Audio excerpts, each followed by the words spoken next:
Greetings to all C3RF members and friends across the nation and indeed around the world, and a special welcome to the folks at Veterans for Freedom who are watching this edition of In Hot on their dedicated streaming channels. Today's In Hot rolls in on the threat to Canada's representative democracy at its most critical juncture, that being between the constituent and their political leadership at the local level. It is this level that we see international institutions and agencies displacing this most fundamental expression of we the people. We are very fortunate to have with us today Maggie Hope Braun as a wingman today to discuss the usurpation of power, as she has been front and center in helping communities across the country push back against the loss of an ability to chart their own futures.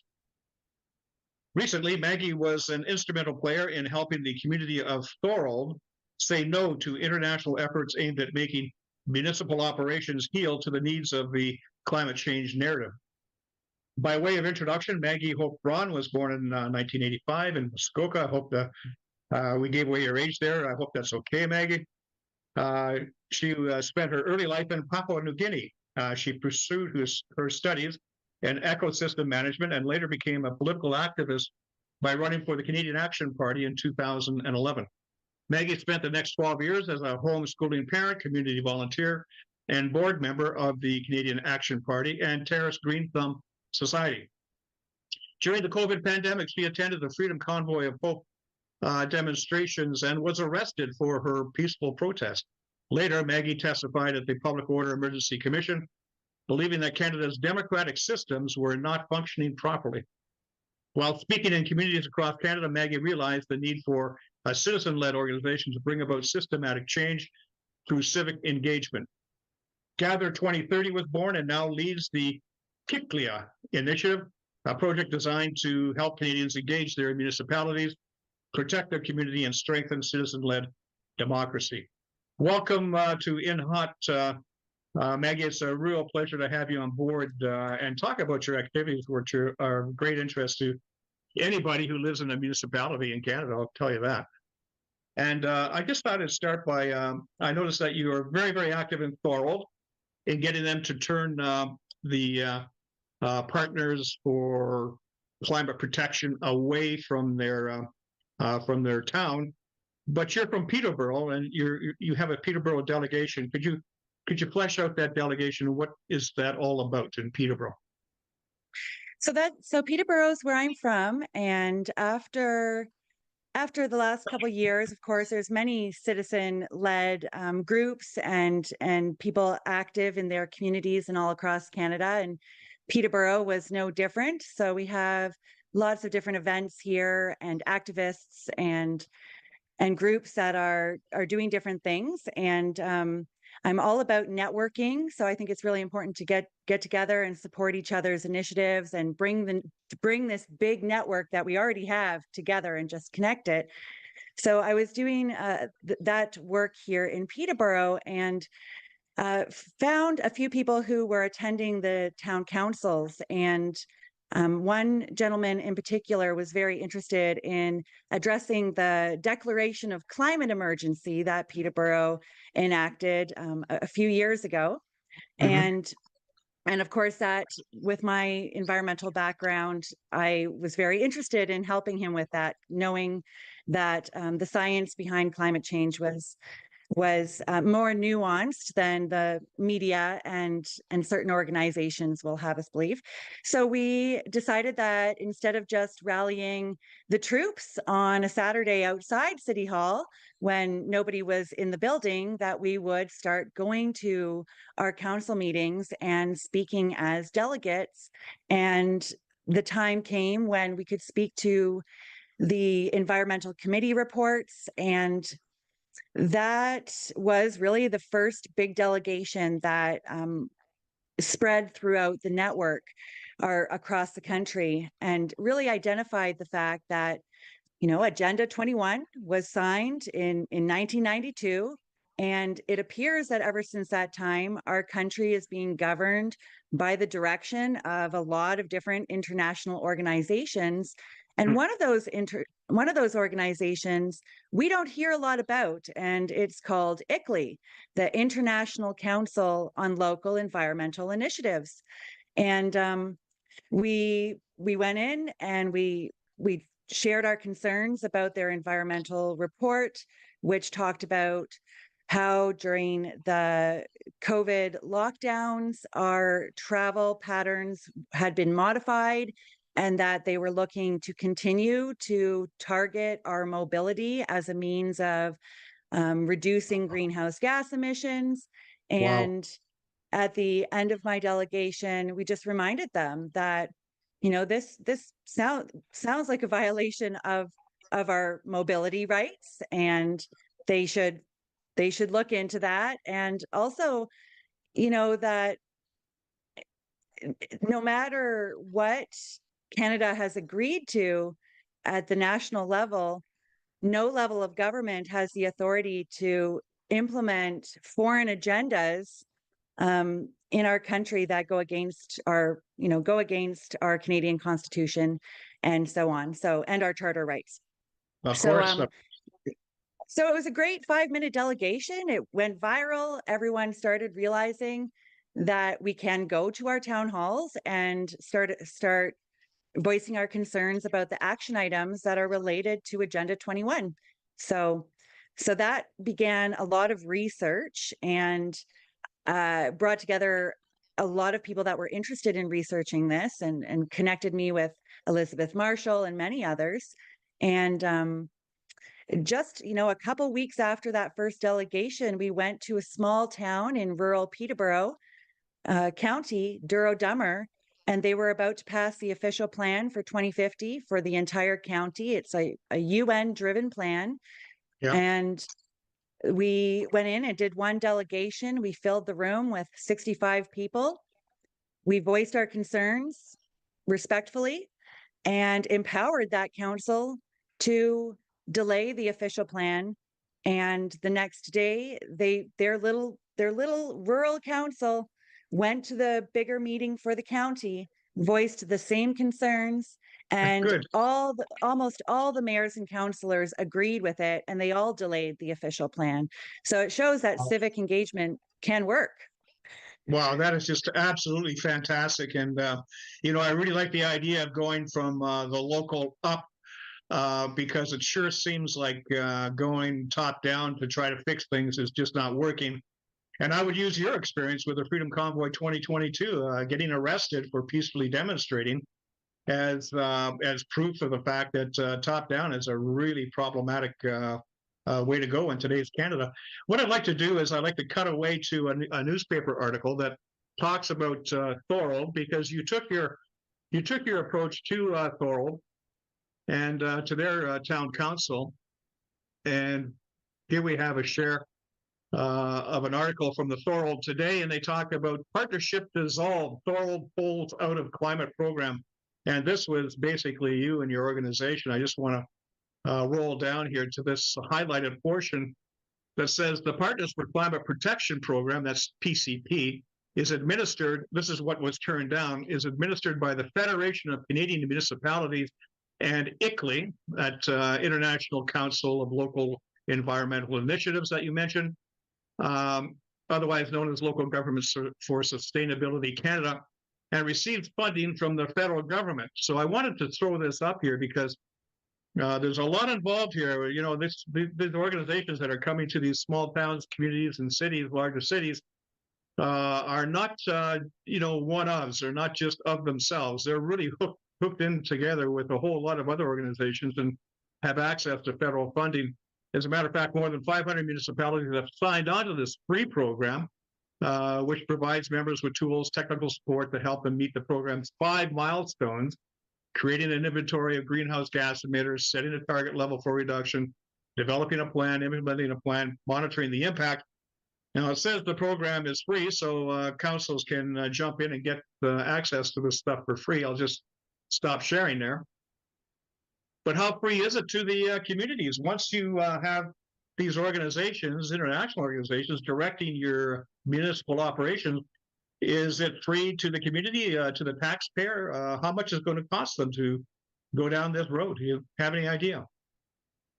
They say that it's free, but it's essentially a massive data harvesting program. And they say that they're just looking at greenhouse gas emitters, but they're actually collecting data on all of our energy and waste, all of our energy consumption and waste. And when we look at that, a lot of the energy that we consume, isn't from waste emitting or greenhouse gas emitting sources like nuclear and hydro and a lot of these other sources of energy. But they're looking at all of it and aiming net zero. So when it comes to the cost of the program, there are many, right? So they're bringing in their climate action plans that they get the cities to adopt.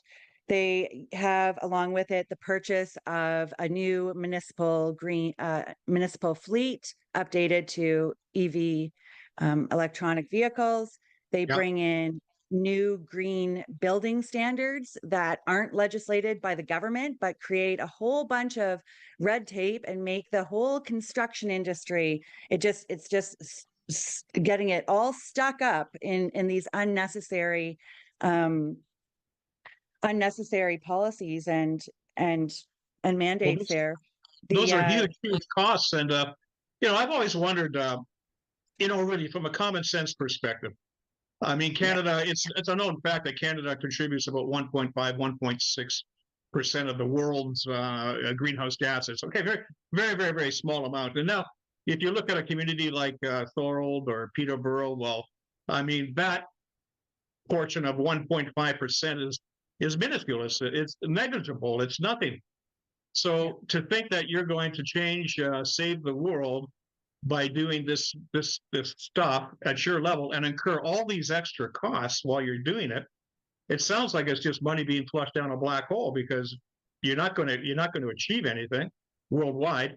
I mean, especially when China is still building coal-powered energy plants on a weekly basis. yeah. And Vancouver is shipping coal to China like crazy, from Canada to China. I mean, all these things are happening, and these poor communities, these small municipalities, are being asked to share the burden of the world and save the world. And man, it doesn't make sense to me. But when we talk about ICLEI, how big is this organization? Do you have something you could show us that shows just how extensive this is across the nation? Absolutely. And I'll just add to that, Canada is a huge country. We're very vast. We have family that lives in other provinces. We need to travel. And Canadians are using fuel for heating their homes, cooling their homes, driving to work, traveling to see family, getting away on a trip, all and cooking our food, all essential for life Yeah. in Canada, right? So this is what they're trying to um, guilt us into changing our entire lifestyle for. So how big is the organization? And continuing on with that conversation of cost and this data harvesting. So ICLEI, so we harvest the data. So it says that the program's free, but then they get all of our municipal staff on board with harvesting all of this data, and it takes hundreds of hours to do it. So there is a cost to that. And Yeah. then they give it over for free to ICLEI, an international third party. And when we look at what is ICLEI, nobody knows. Was so much fun the last year just digging into it and going into this discussion. Who is ICLEI? Nobody knows who ICLEI is. And it turns out ICLEI is funded by Google, which is funded by BlackRock, which is funded by Vanguard and Fidelity and all these massive players in Oh, the land acquisition world that we live oh, in. And oh, so if we think that by handing over our data to ICLEI to let them suggest policies to our local governments through the staff is a good idea and isn't going to end up with us slowly being moved off of the land and into cities, high density housing and have all of our Canadian land being bought up by foreign investors. And now we're all renting in the cities owned by foreign investors. wow. This You're started in talking about, it sounds like you're talking about 15-minute cities. Is ICLEI involved with this 15-minute city initiative? Oh, absolutely. Yeah. It's really the Okay. root source of all of it. Okay. sustainable development, when we look at documents like I'll this just municipal, say to the I'll just say to our audience, Maggie, that you're throwing up, you're sharing your screen there, and you're showing us. I guess that those it was a map of Canada and all the ICLEI outfits. Was that it, the first one? yeah, I'm just going to move it over here so I can get it. Membership page, there it is. Okay. So I'll just, how big is it? I'll give a little bit of a history on ICLEI first. So ICLEI was founded by the United Nations in 1990. And before that, the United Nations held the Brundtland Commission in Vancouver. And they termed the coin sustainable development. And in that paper, it talked about property rights. And it said that land should not be considered an ordinary asset owned by individuals, but No. that public control of land use was indispensable for their development schemes. And then they founded ICLEI in 1990. And then immediately after, they came over to Vancouver, British Columbia, and they sat down with an organization called the Federation of Canadian Municipalities. Yep. And they drafted, it says in their founding documents, in this document here, I hope it came up, this is called the Municipal Primer. It was put out by the Federation of Canadian Municipalities. And this is the document that they put out in 1994, showing how Agenda 21 would then be implemented through Canadian municipalities. And the same year that they put out this document, they came up with this program called the Partners for Climate Protection Program. Okay. And ever since that time, membership in this program has been growing. And this is the data harvesting program for ICLEI. This is the program that's getting our municipalities to set reduction targets and developing climate action plans that involve a lot of future expenditures and policy changes and land use changes. Basically, making our properties making it so that we can't use and enjoy our properties the way we should be able to here in Canada, and affecting our housing market, I would say, as well. Doesn't this sound, sorry, Maggie, doesn't this sound a little bit Stalinistic? I mean, isn't this what Stalin did in the 20s with farms and farmers, and by initiating 5-year plans and taking the land away from private ownership? Yep. And this is an ancient battle. This is an ancient battle for the land, right? It's all about the land. You think of Canada, we're 80 to 89% uninhabited. We have 0.5% of the world's total population.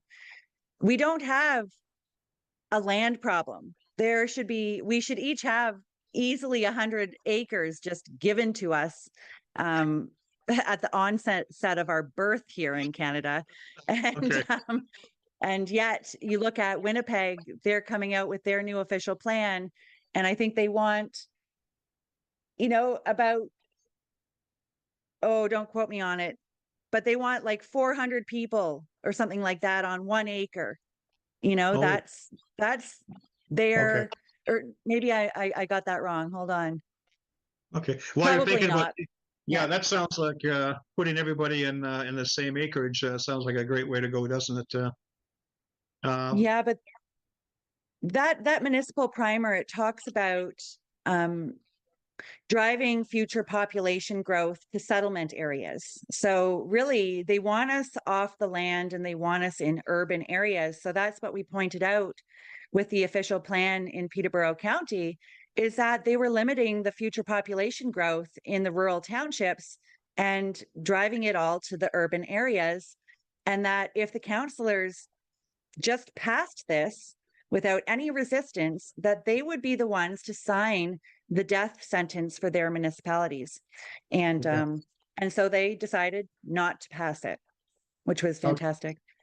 Now, it seems like this is the kind of information that people at the municipal level, the actual constituents, the voters, need to have in their hands, which I can tell you quite frankly is not in their hands right now. And it's so great to see you out there making this information available. I want to take your presentation of where ICLEI is across the country and how they're hooked in with the Federation of Canadian Municipalities and the Partners for Climate Protection with those organizations. I'm going to share screen again because there's some interesting work here done by Elizabeth Marshall. You mentioned her name. She did a paper, and this paper went to the Senate of Canada, I believe, in one form or another. And it talks about China's growing global control of the United Nations. You mentioned BlackRock, Vanguard. I'm going to scoot down here to a highlighted section that says, Elizabeth Marshall says there should also be a withdrawal of funding from various affiliates and partners involved with United Nations Sustainability and Development Goals. This statement is supported by the words of the Secretary General of the UN when he made his statement at the Belt and Road Initiative Forum in 2017.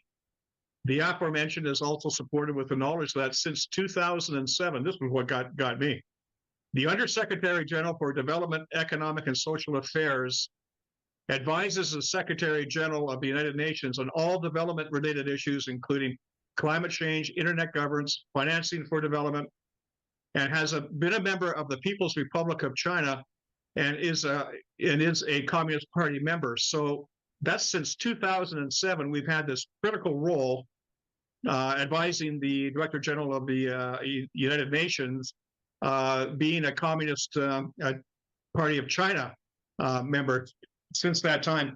And that position is vital in hooking up the Belt and Road Initiative from China with the United Nations Development Goals. And just to make that point and hammer it home, we have United Nations. These are remarks from the opening of the Belt and Road Forum. There you see Guterres, the Director General of the United Nations, and he says, while the Belt and Road Initiative and the 2030 Agenda are different in their nature and scope, both have sustainable development as the overreaching objective.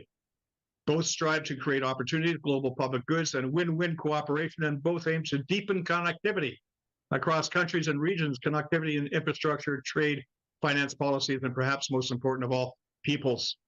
In order for the participating countries along the Belt and Road to fully benefit from the potential of enhanced connectivity, it is crucial to strengthen the links between the initiative and the Sustainable Development Goals of the United Nations. These 17 goals can guide the policies and actions under the Belt and Road towards the true sustainable development. So I'm going to stop share.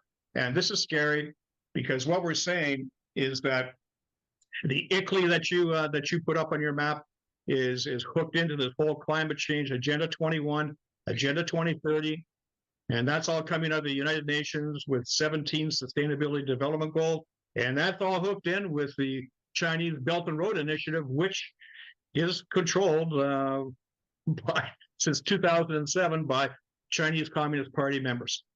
This is what we're getting ourselves into, and I don't think Canadians realize just what is happening as they are being, as you say, aptly guilted into saving the world. Yeah, and I love to just take a minute, and when we read that, it can be overwhelming for the majority of people. So I think what I've been doing is giving people some hope, and I just want to give an example of that.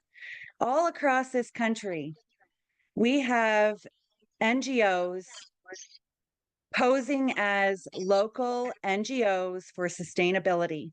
And a lot of our municipalities have been influenced by these NGOs. Here in Peterborough, the Sustainable Peterborough, their founding documents state that about 30 years ago, a group of residents got together for brunch once a month and discussed how they would influence the local council to adopt these sustainable development programs. And then they formed Sustainable Peterborough, and they are the ones administrating the Partners for Climate Protection program here in our city. Yeah. So we started doing delegations. We started pointing this out. We started putting it up on the screen for the counselors to see. Hey, did you know you're giving a lot of money to this NGO? And it says in their strategic plan that their job and their mandate is to monitor and track our progress towards the United Nations Sustainable Development Goals. Yeah. And maybe you should consider defunding them and giving that money to the counselors, because at this point they were looking at sending a counselor to run for the board of the FCM, and we brought up our concerns with them and how they were basically only putting forward programs to push forward the United Nations Sustainable Development Goals. And like, we're just trying to remind them.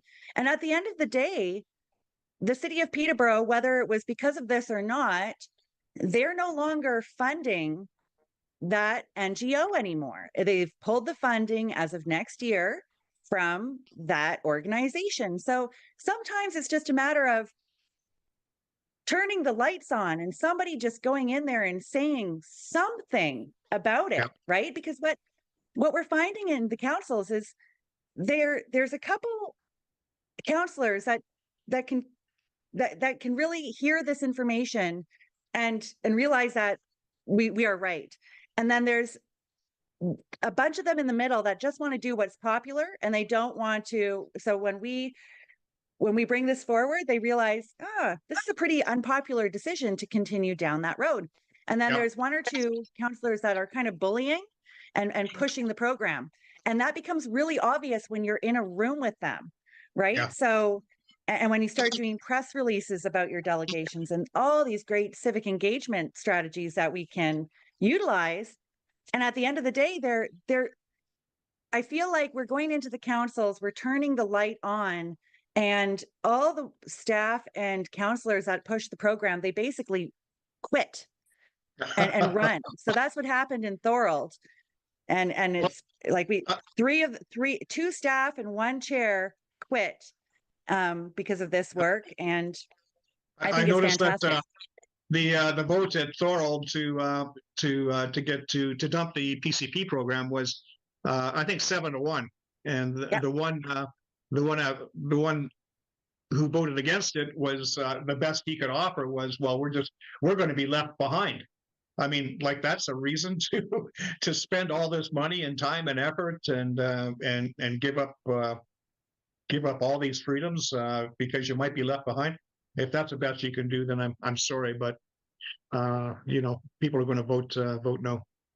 Yeah. So when we talk about ICLEI and our democracy too, their guidebooks that the staff receive in order to implement these programs are going around the Municipal Act, and there's certain duties of the council and duties of the staff. And ICLEI in its guidebooks is recommending that the staff are the ones to make recommendations and to draft these different policies and plans, and that's not their job.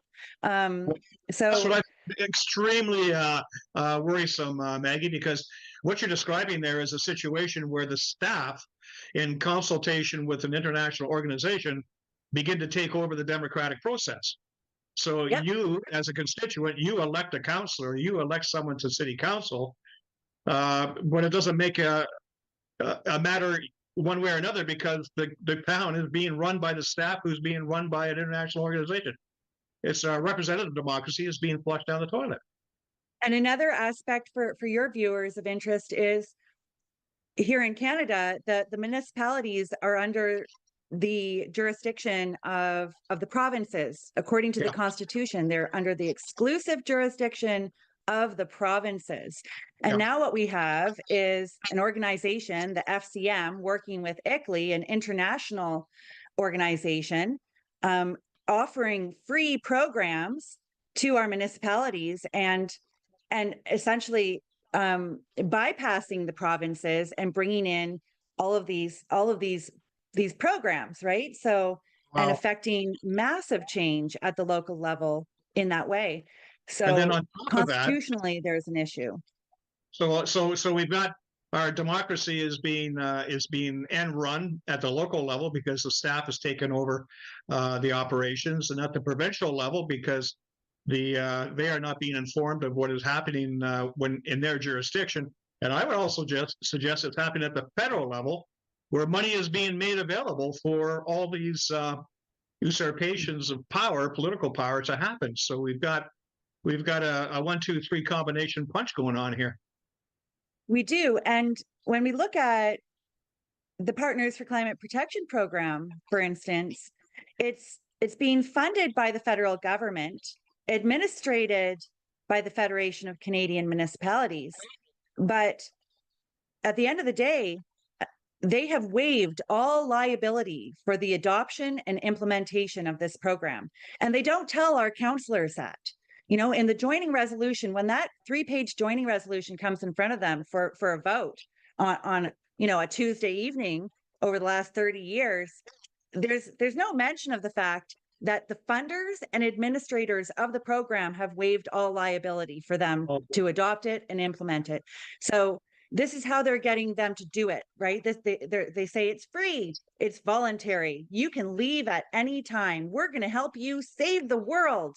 And they just, they're in a meeting with 600 pages of planning documents in front of them, and they just are like, okay, first, second passed, great. And they don't realize that 3-page resolution is going to bring ICLEI, international organizations, into direct communication with their staff over these planning documents. And it's going to take their staff to networking venues and events where they can learn how to implement the United Nations Sustainable Development Goals at the local level, and how to twist the policies and the bylaws and everything to bring us into conformity with the global agenda, right? Agenda 2030.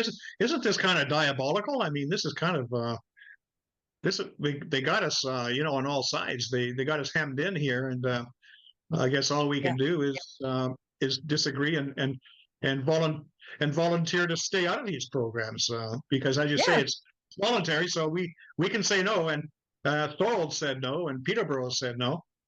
I know in my home county of Lanark, they're just beginning the process of talking to the PCP folks, and they're selling this as we're going to save the world type thing, and we're just in the early stages of talking about it. And I went to my town councillors.